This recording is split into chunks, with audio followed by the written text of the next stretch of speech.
উত্তরা থেকে যেটা airport road থেকে শুরু করে এই ভিআইপি রোড হয়ে সচিবালয় হয়ে এই রোডটা, যেটাকে আমরা ভিআইপি রোড হিসাবে জানি, এইখানে প্রাথমিকভাবে আমরা এই চলাচলগুলো সীমিত করব, নিয়ন্ত্রণ করব ব্যাটারি চালিত গাড়িকে। আমরা অনুরোধ করেছি আমাদের যে ট্রাফিক ডিপার্টমেন্ট আছে তাদের সাথে বসে আমরা কিভাবে যানজট কমাতে পারি, তারা এক সপ্তাহের মধ্যে আমাদেরকে একটা রিপোর্ট দিবে।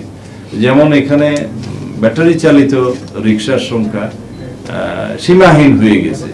ভিআইপি রোড সহ মেইন রোড যেখানে আছে, যেখানে নন মোটরাইজ ভেহিকেল চলার কথা না, সেই জায়গায় অসংখ্য এই ব্যাটারি চালিত গাড়ি চলেছে। এটা কিভাবে নিয়ন্ত্রণ করা যায়, এবং আজকে আমরা বলেছি পরীক্ষামূলকভাবে উত্তরা থেকে যেটা এয়ারপোর্ট রোড থেকে শুরু করে এই ভিআইপি রোড হয়ে সচিবালয় হয়ে এই রোডটা, যেটাকে আমরা ভিআইপি রোড হিসাবে জানি, এইখানে প্রাথমিকভাবে আমরা এই চলাচলগুলো সীমিত করব, নিয়ন্ত্রণ করব ব্যাটারি চালিত গাড়ি।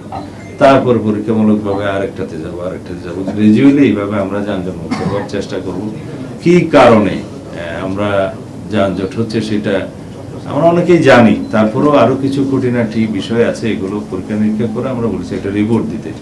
যেমন আমরা নিজেরাই ট্রাফিক সিগন্যাল মানি না, বামের লেনটা উন্মুক্ত থাকার কথা, বামের লেনে গিয়ে গাড়ি বসে থাকে।